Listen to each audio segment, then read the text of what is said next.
Alors, comme tu t'y attends, voici l'exemple concernant l'intervalle de confiance, estimation intervalle de confiance. On est un jour d'élection et on effectue les sondages, les fameux sondages sortis des urnes en interrogeant N personnes à la sortie des bureaux de vote. La population est suffisamment grande pour qu'on puisse considérer en fait qu'on a un tirage avec remise pour être dans le cas d'une loi binomiale. Donc une épreuve de Bernoulli, donc un nombre de tirages suffisamment important, indépendant et répétition. Et puis bien sûr, on suppose que les personnes disent la vérité. On appelle P la proportion de votants dans la population en faveur du candidat C. C comme le caractère étudié. Xn et Fn, c'est les fameuses variables aléatoires. La variable aléatoire qui exprime le nombre de votants en faveur du candidat C, c'est Xn, et F indice N, la fréquence de chacune des variables aléatoires dans notre échantillon. Alors pourquoi on peut supposer que grand Xn suit une loi binomiale? Eh bien, on a N tirages de façon identique et indépendant, d'accord? Donc on a bien une épreuve de Bernoulli, avec comme succès le vote en faveur du candidat C, avec la probabilité P, qui est la probabilité de succès. P qu'on ne connaît pas. Et à ce moment-là, eh bien, on connaît la loi de probabilité de grand Xn égale K, qui est K parmi N, P puissance K, 1 moins P puissance N moins K. Voilà, donc on est bien dans le cas d'une loi binomiale. Et on va essayer de déterminer à quel intervalle de confiance appartient P. Alors, cet intervalle de confiance, eh bien, on l'appelle I indice N de P. C'est P moins racine de N, 1 sur racine de N et P plus 1 sur racine de N. Qu'est-ce que ça devient? Quelle est la condition à ce moment-là sur la variable aléatoire grand Xn?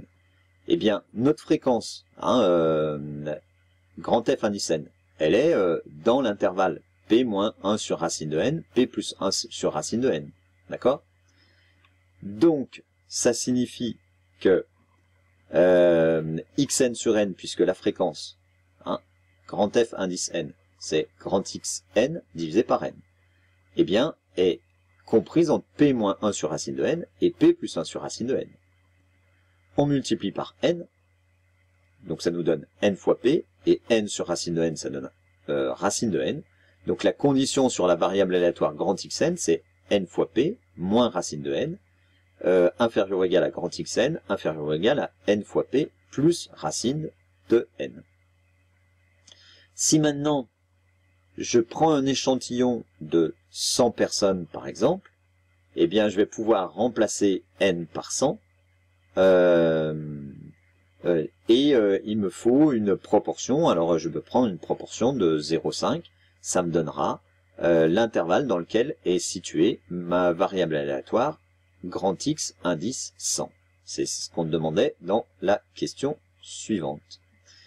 Donc voilà, calculer la probabilité, grand P, que la fréquence indice 100, c'est-à-dire pour un échantillon de 100 personnes, appartiennent à l'intervalle I indice 100, c'est-à-dire avec 100 personnes, et une proportion de 0,5.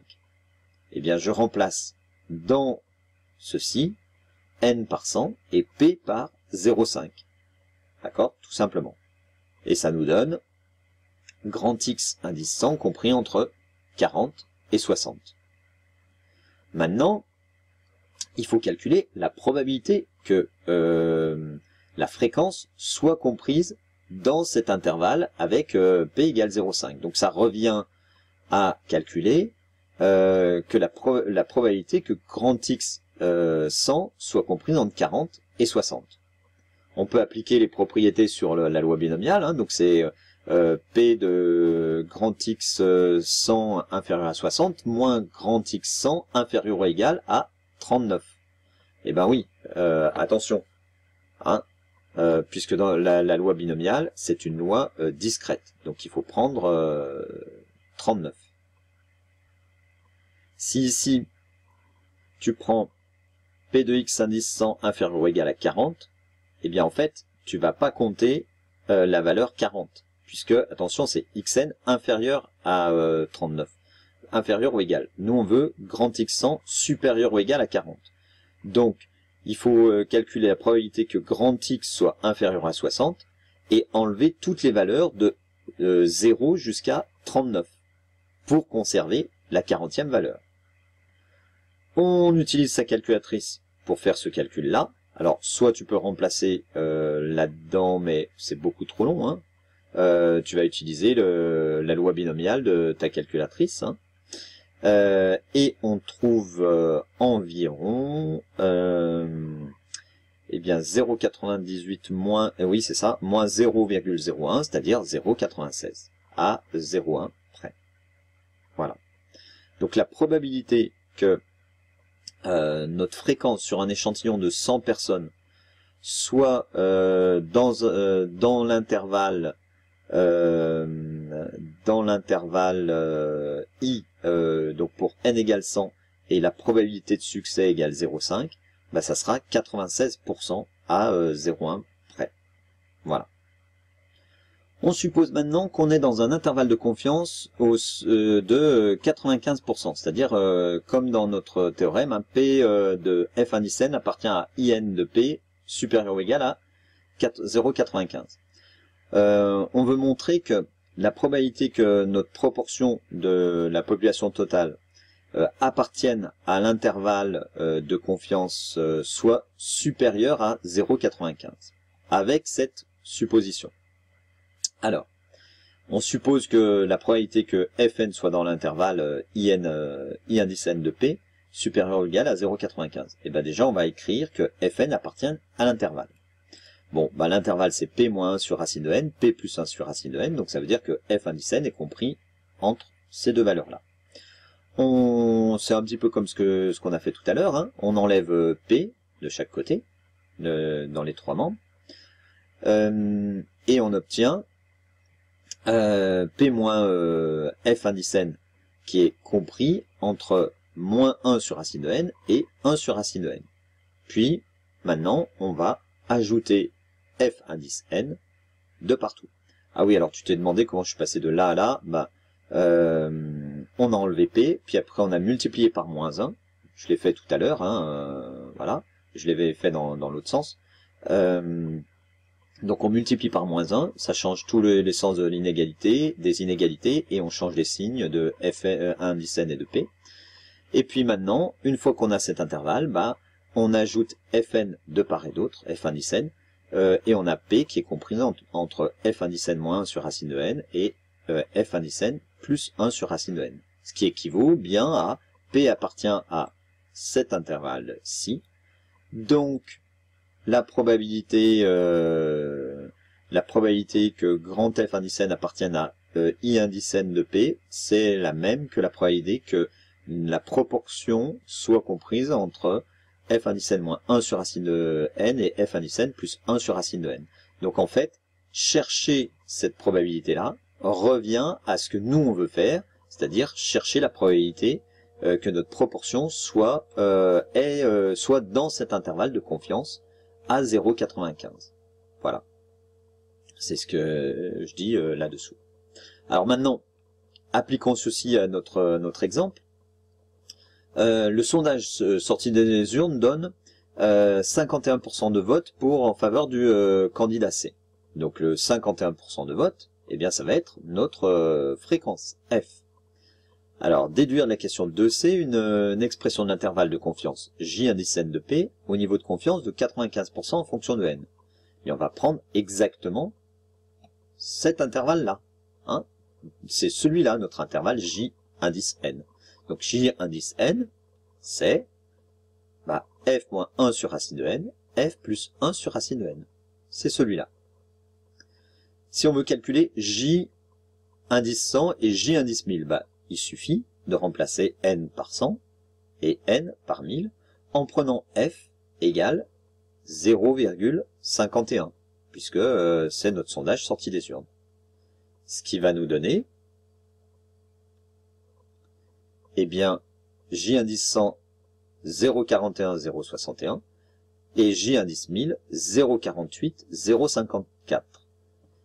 Ce qui veut dire que, en fait, on peut dire que le candidat C a obtenu 51% des votes, mais, attention, avec alors un intervalle à 95%, je suis sûr, enfin, entre guillemets, hein, on fait confiance à notre intervalle au niveau de 95%.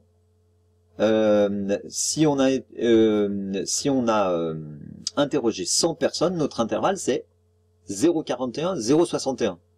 Donc en fait, on est en train de dire, hein, attention, hein, donc tu vois bien que il n'y a pas d'aberration, hein, que notre candidat, il a eu 51% des votes, mais avec cette précision-là.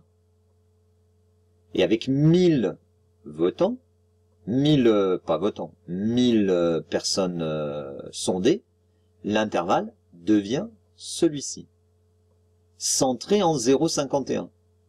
C'est-à-dire que mon erreur avec 1000 personnes, elle est de 3%. Attention, c'est le rayon de mon erreur. Hein, donc c'est même, au total, ça fait une amplitude de 6%. Et ici, elle est de 10%. D'accord? Donc je dis que le candidat C va gagner avec 51% des votes, mais avec, toujours au niveau de confiance, 95%, mais avec une erreur de 3%. Si j'interroge 1000 personnes, hein, 3% en plus ou en moins. Et par contre, 10% si j'interroge 100 personnes. Alors la question maintenant c'est quand même beaucoup, 3%, d'accord? Donc combien il faut que j'interroge de personnes pour que la longueur de cet intervalle, là, JN, eh bien, il soit le plus petit possible. C'est l'objet de la question suivante. Alors, combien il faut que j'interroge de personnes pour que cette longueur d'intervalle soit pas de 6% ni de 20%, mais de, non pas de 0,06 et 0,2, mais de 0,04. Bon bah, ça c'est assez facile, hein. La longueur, on l'a dit tout à l'heure, c'est 2 sur racine de n.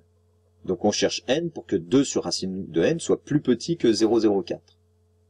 Donc on multiplie par racine de n, on divise par 0,04, ça nous fait 2 sur 0,04, ça fait 50. Donc il faut que racine de n soit supérieure ou égale à 50, c'est-à-dire que n, 50 au carré, ça fait 2500. Donc si je veux une erreur de 2%, hein, puisque la longueur c'est 0,04, donc c'est une erreur de 2%, il faut qu'on interroge 2500 personnes pour avoir un intervalle de confiance de longueur inférieure ou égale à 0,04. Attention, au niveau de 95% de confiance. On n'est pas à 100% ni à 99% de confiance. D'accord? Voilà. Voilà le type de choses. Alors, ce qu'on a fait là auparavant, c'était pour tout ça là, c'est pour justifier ce qu'on a fait sur la fin. Hein. C'est pour expliquer pourquoi j'ai bien le droit de remplacer, de choisir ces intervalles. Reste maintenant bien à repérer quand est-ce qu'on utilise intervalle de confiance ou intervalle de fluctuation asymptotique. Hein, intervalle de confiance. On veut essayer de donner un intervalle dans lequel la proportion de toute ma population, qui doit être quand même énorme, hein, c'est pas pour une population de 30, hein, il faut que n soit supérieur à 30, que n fois p soit supérieur à 5, que n fois 1 moins p soit supérieur ou égal à 5. Donc il faut, voilà, c'est savoir a priori quel va être cet intervalle là. C'est ce qu'on vient de faire là. L'intervalle de fluctuation asymptotique, c'est savoir si a priori on me donne une proportion générale, hein, sur un caractère, une population, et moi je dois choisir si j'accepte ou je refuse l'hypothèse qu'on me formule. Voilà. Allez, plus il faut s'entraîner. À bientôt, bon courage.